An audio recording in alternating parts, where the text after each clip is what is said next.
Bom, vamos falar um pouco sobre probabilidade, então. Uma introdução. A gente tem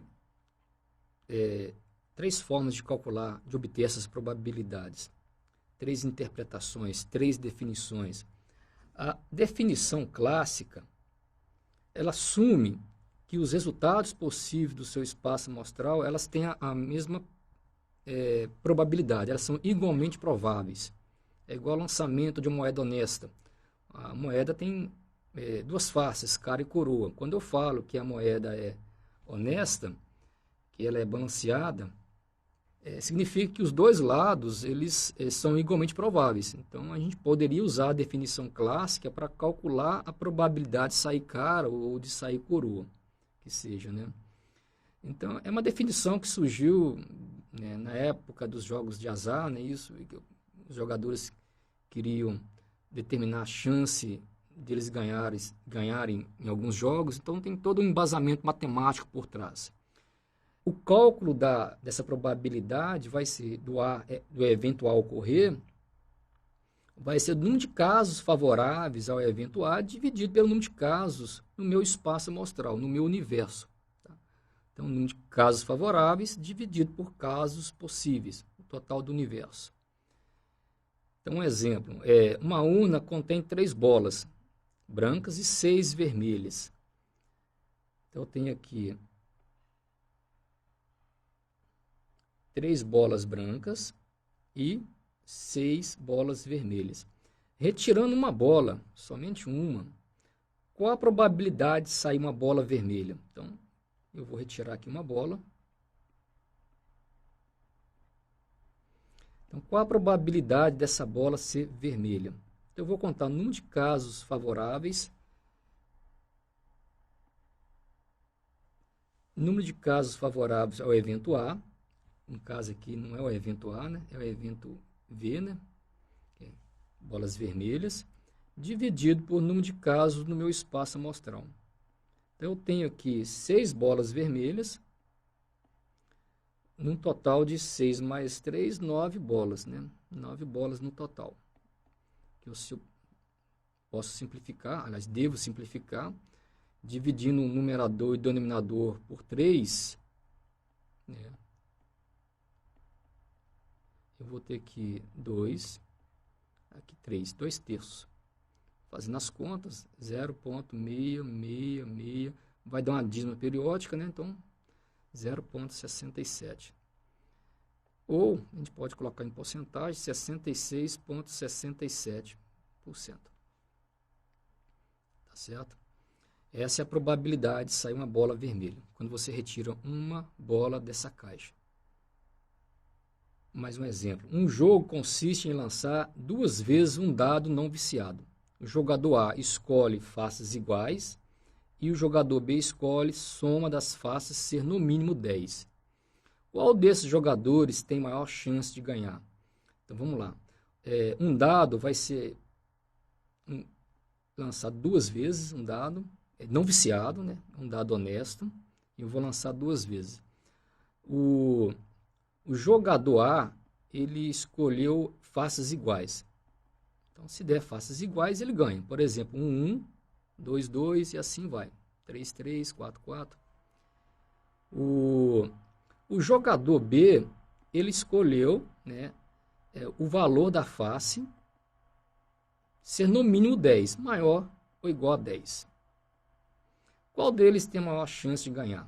Então, para eu saber qual deles tem a maior chance, eu tenho que saber qual que é o meu espaço amostral, quais são os resultados possíveis. Então, por exemplo, quando eu lanço um dado, pode sair 1, 2, não é isso?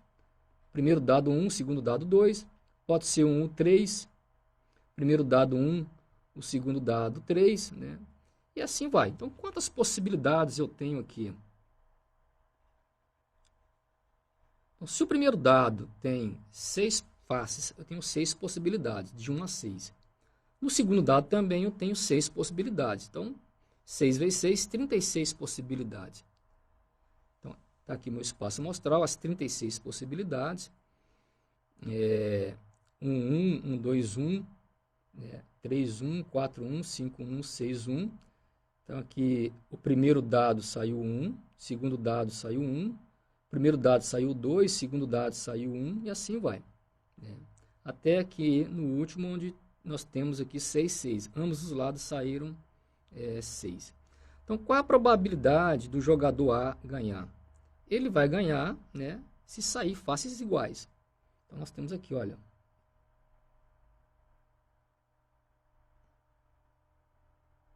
Nós temos aqui 6 possibilidades.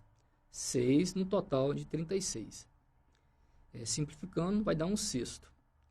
Isso dá 0,16667. Deixa eu conferir aqui. É isso mesmo. Qual a probabilidade do B vencer? A probabilidade do jogador B vencer vai ser o número de casos favoráveis a ele, ou seja, o número de casos que faz ele, né, que leva ele a vencer o jogo. Então tem que ter no mínimo 10. A soma tem que ser no mínimo 10. 6 mais 1, 7. 6 mais 2, 8. 6 mais 3, 8. Onde tem a soma no mínimo 10. 3 mais 6, 9. Aqui 4 mais 5, 9. 5 mais 4, 9. 6 mais 3, 9. Aqui, olha. 4 mais 6, 10. 5 mais 5, 10. 6 mais 4, 10. 5 mais 6, 11. 6 mais 5, 11. 6 mais 6, 12. Então, os casos favoráveis ao jogador B, eles estão aqui, olha. Eu tenho 1, 2, 3, 4, 5, 6. Também 6, um total de 36. É exatamente a chance do B. Então, dá um sexto, 0,1667. Então, qual dos dois tem a maior chance? Nenhum deles. As chances são as mesmas. As probabilidades são as mesmas.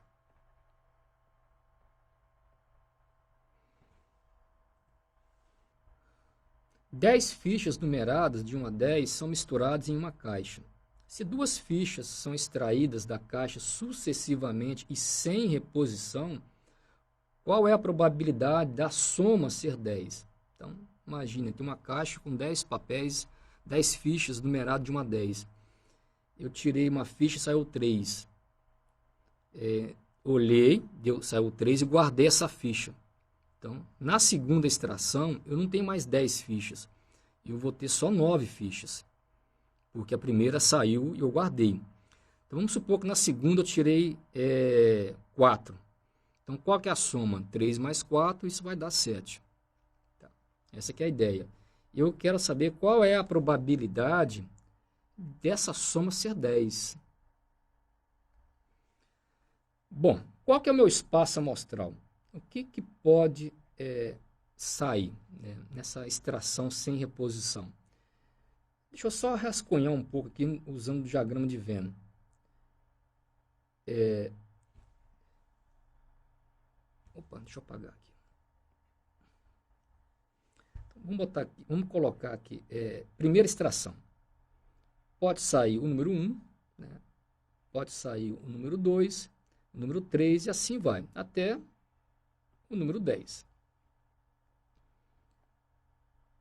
Na segunda extração, vamos colocar um pouco mais para cima aqui. Na segunda extração, se a primeira ficha foi 1, na segunda ela não pode ser 1, porque ela saiu e não voltou, é sem reposição. Então, só pode ser o número 2, né? Ou pode ser o número 3, e assim vai até o 10. Se essas seriam as possibilidades. No caso do 2, é a mesma coisa. Então, o 1 pode sair na segunda, o 2 não pode, mas o 3, 4, até 10 pode. E assim sucessivamente, usando o mesmo raciocínio.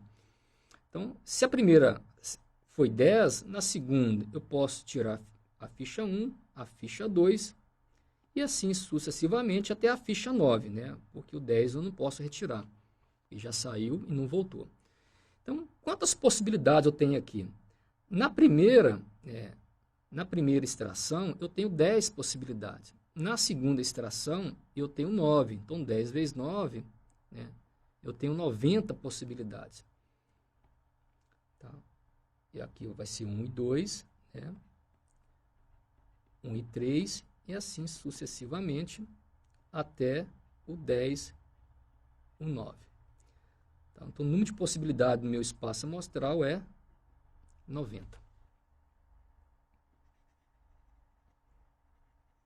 Bom, desses 90, quais deles a soma é 10? Eu teria que ver. Então, vamos pensar que o 1, para a soma ser 10, teria que sair a ficha 9. Então, 1 e 9 é uma dessas possibilidades. A outra, o 2 e o 8. A outra, o 3 e o 7. O 4 e o 6. O 5 com 5. Esse não pode, porque não é sem reposição. O 6 com 4. 7 com 4. 8 com 4. E... Opa, desculpa. A soma tem que ser 10. Então, aqui não é 4.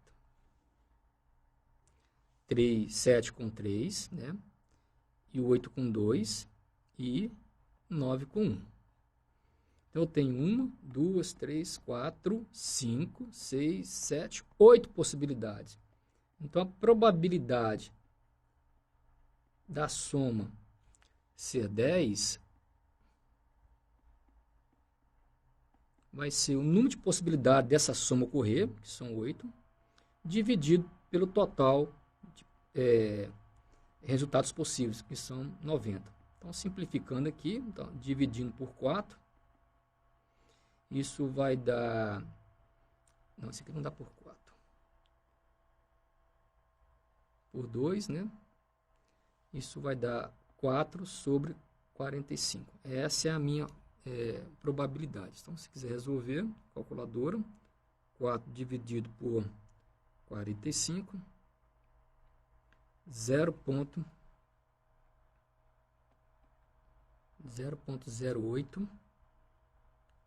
8 também dá uma dízima periódica. 8,89%. Tá certo? Bom, essa que é a resposta. Eu poderia ter usado análise combinatória. Então, aí teria que lembrar o que seria a combinação.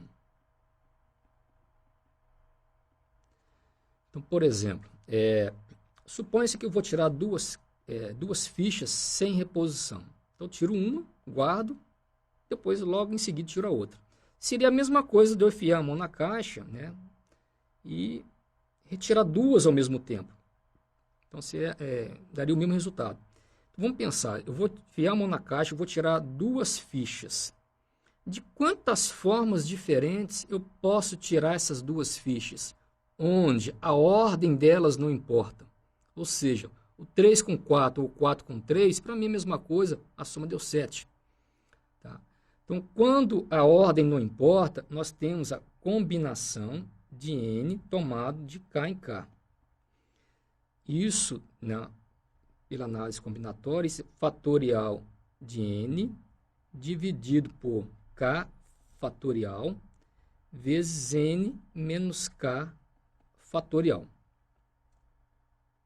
Então, por exemplo, né,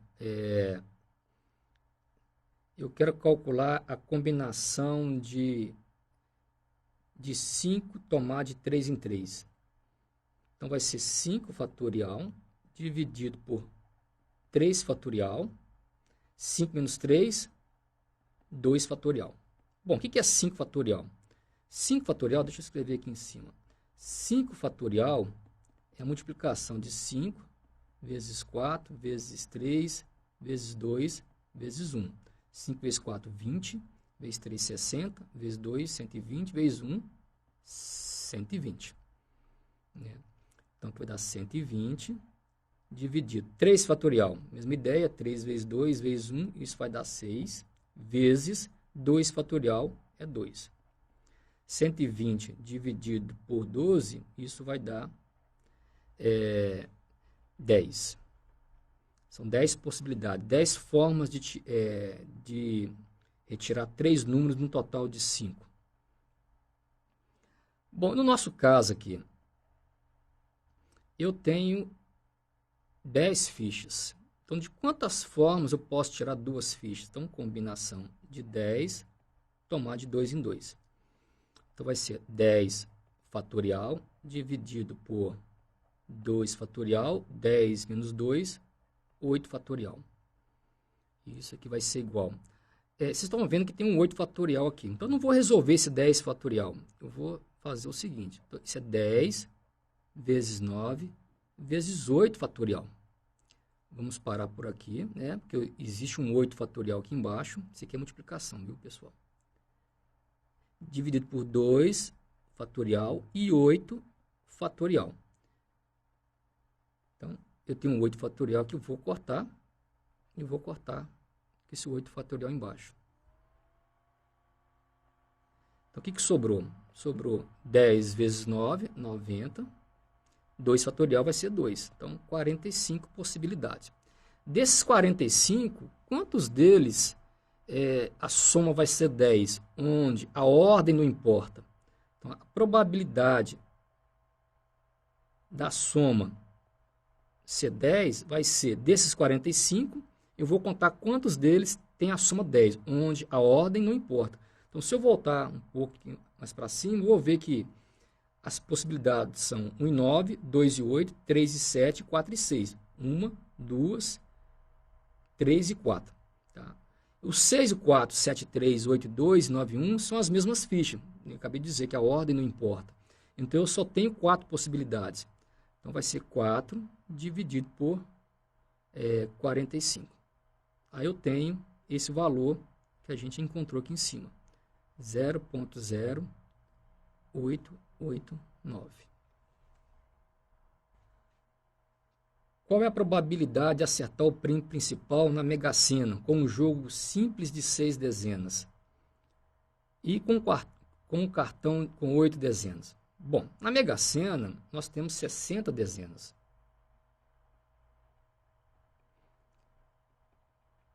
E o prêmio principal é composto de 6 dezenas. Então, eu teria que acertar 6 dezenas. Quantos cartões de 6 dezenas são possíveis de serem formados usando um total de 60 dezenas e eu teria que escolher 6. Né? Então, quantos cartões de 6 dezenas poderiam ser formados de um total de 60? Então, essa aqui é a ideia de combinação. Então, combinação de 60, tomar de 6 em 6. Então, eu tenho aqui o 60 fatorial sobre 6 fatorial, 60 menos 6, 54 fatorial. Então, é um número bastante elevado, né? Então, que vai dar 60 vezes 59, tá?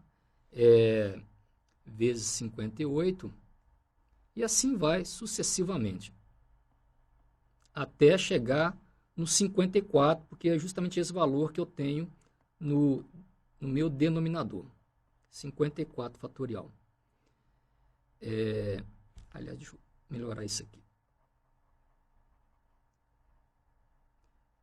Vezes 55, vezes 54 fatorial. Isso tudo dividido por 6 fatorial, né? 6 fatorial vezes 54 fatorial. Eu posso aqui simplificar, 54 fatorial, 54 fatorial. Eu teria que fazer o cálculo, é isso? 60 vezes 59, vezes 58, vezes 57, vezes 56, vezes 55. Vai dar um número muito grande, dividido por 6 fatorial. O 6 fatorial é... Deixa eu colocar aqui 6, 60 vezes 59, vezes 58, vezes 55, isso tudo dividido por 6 fatorial. 6 vezes 5, vezes 4, vezes 3, vezes 2, vezes 1, está um total de 720. Então, eu tenho aqui, né, fazendo essa conta, 50 milhões 063 860. Então, 50 milhões 63.860 possibilidades de serem formados um cartãozinho com 6 dezenas. Então, uma delas vai ser o cartão vencedor. Tá? Então, a probabilidade de você ganhar o jogo jogando apenas um cartãozinho se você joga um cartão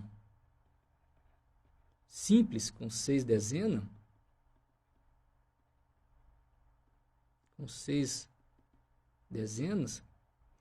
a probabilidade de você ganhar, né,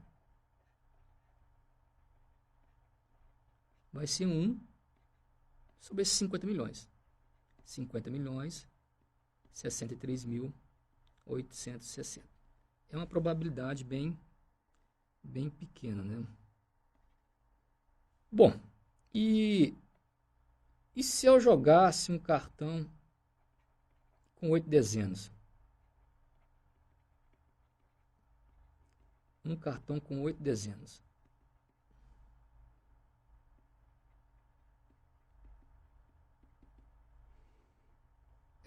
Qual que seria a minha chance de ganhar?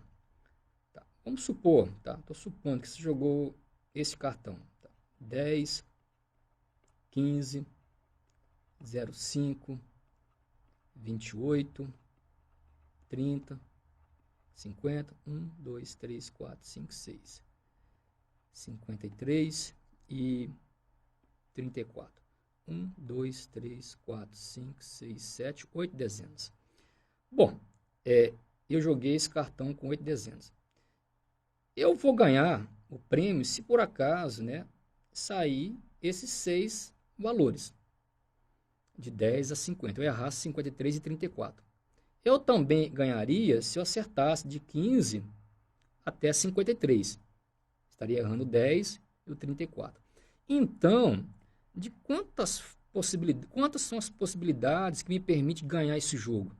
Em outras palavras, nesse cartãozinho de 8 dezenas, de quantas formas eu posso escolher esses 6 dezenas que vão formar o cartão vencedor? Então, de novo, volta na combinação de 8, tomar de 6 em 6. Eu joguei 8 dezenas, para ganhar o prêmio principal, eu teria que acertar 6, não importa a ordem, né?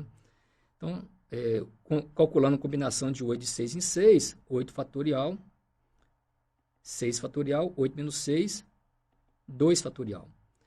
Tem um 8 fatorial aqui em cima, né? No numerador, e 6 embaixo. Então, vamos fazer da seguinte forma. 8 vezes 7 vezes 6 fatorial. Vamos parar por aqui. 6 fatorial vezes 2 fatorial. Eu posso simplificar o 6 com 6. 8 vezes 7, 56. Dividido por 2, 2 fatorial é 2, então 28. Tá? Esse cartão de 8 dezenas equivale a 28 cartões de 6 dezenas. Então, quem joga um cartão com 8 dezenas, ou quem joga 28 cartões de 6 dezenas, a chance de ganhar é a mesma. Então, a probabilidade de você ganhar então o jogo, isso vai ser 28 dividido pelo total, que é 50.063.860. E continua sendo pequeno. Mas é 28 vezes maior se comparado com aquele que jogou um cartão com apenas 6 dezenas. Tem momentos, tem situações que você não consegue calcular, não tem como você calcular as probabilidades usando a definição clássica, que é aquela que foi originada através dos jogos de azar, que assume que todos os resultados são igualmente prováveis. Aí você tem que partir para outra forma de obter essas probabilidades. Então, por exemplo, olha, imagina aqui, deixa eu escrever aqui, desenhar aqui do canto. Eu tenho uma taxinha, né? Se eu jogo essa taxinha várias vezes para cima, ela pode cair com a ponta para cima ou pode cair com a ponta para baixo. Eu só tenho 2 resultados possíveis, né? E eu sei que a probabilidade, a chance desses dois resultados não são iguais, eles não são igualmente prováveis. Então, eu não posso calcular que a probabilidade da taxinha cair com a ponta para cima, isso vai ser 1, né, dividido pelo meu espaço amostral, que são essas duas possibilidades, 1 sobre 2. E quando eu faço isso, eu estou fazendo uma forte suposição de que esses 2 resultados são igualmente prováveis, e não são, né? Então, isso aqui não é a abordagem correta. Então, qual que seria a saída? A definição frequentista. Você, na realidade, você calcula as probabilidades usando a frequência relativa, a proporção de vezes que esse evento, que o resultado ocorreu, quando você repete o evento, né, o experimento, uma grande quantidade de vezes. Então, por exemplo, no caso aqui da taxinha, se eu quiser calcular a probabilidade dela cair com a ponta para cima, eu pegaria essa taxinha e jogaria 300, 400, 500 vezes para cima. E eu iria contar quantas vezes ela caiu com a ponta para cima e iria dividir pela quantidade de vezes que eu joguei para cima. Então, seria uma frequência relativa, uma proporção. Não é a probabilidade exata, mas ela está muito próxima da probabilidade que eu quero. Então, a probabilidade do eventual ocorrer, na definição frequentista, eu vou contar o número de vezes que meu A ocorreu, a partir de uma quantidade enorme de repetições, dividido pelo o total de repetições que foram feitas naquele experimento. Ou, às vezes, eu não tenho condições de fazer esse experimento, de jogar uma taxinha para cima. Então, você pode se basear em estudos passados, em dados históricos. Então, por exemplo, eu não posso calcular a probabilidade de um raio atingir a cabeça de alguém fazendo experiência, colocando um monte de pessoas no campo, uma época de chuva, e vamos contar quantos raios atingiu, né, as pessoas e dividir pelo total de pessoas que estão ali naquele campo. Então, não tem condições de fazer essa experiência, né, repetir essa experiência. Então, eu tenho que me basear em registros passados. Então, no caso aí do raio, eu vou me basear em registros de casos de raios atingindo as pessoas numa região. Eu vou pegar esses raios, essa quantidade, e dividir pelo total de pessoas naquela região. Aí eu tenho uma estimativa da probabilidade real de um raio atingir alguém em uma certa região. Então, a abordagem frequentista, a definição frequentista, ela se baseia em repetições do experimento ou se baseia em registros passados.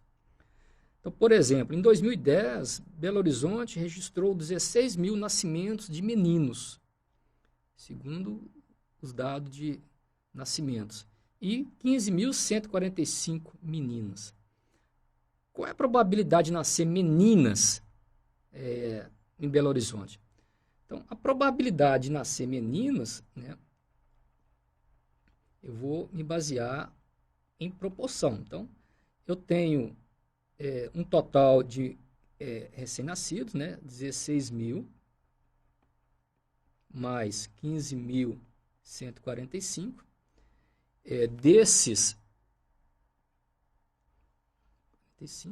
Desse total, nós tivemos 15.145 meninas. Então, fazendo essas contas, então 15.145 dividido por 16 mil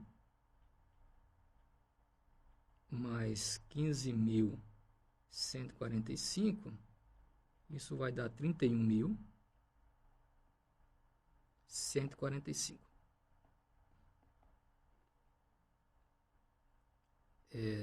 15.145 dividido por 31.145, isso vai dar 0,4863. 48,63%. Então, a probabilidade de nascer menina é 0,48,6, né? 0,4863. E o restante é a probabilidade de nascer menino. Então, isso vai dar 0,5137. Então, a probabilidade de nascer meninos, então, meninos, né, vai ser 1 menos 0,4863. Isso vai dar 0,5137. Então, Em Belo Horizonte nasce mais meninos do que meninas. Praticamente a probabilidade, arredondando aqui, 0,51, né?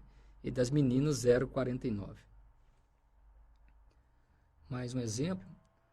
A tabela abaixo mostra a quantidade de peças com defeitos que vieram de cada fornecedor, A, B e C. Se uma peça é escolhida ao acaso, aleatoriamente, determina a probabilidade da peça ser defeituosa. Então, a peça, ela pode ser defeituosa, né, ou não. Eu só tenho duas possibilidades.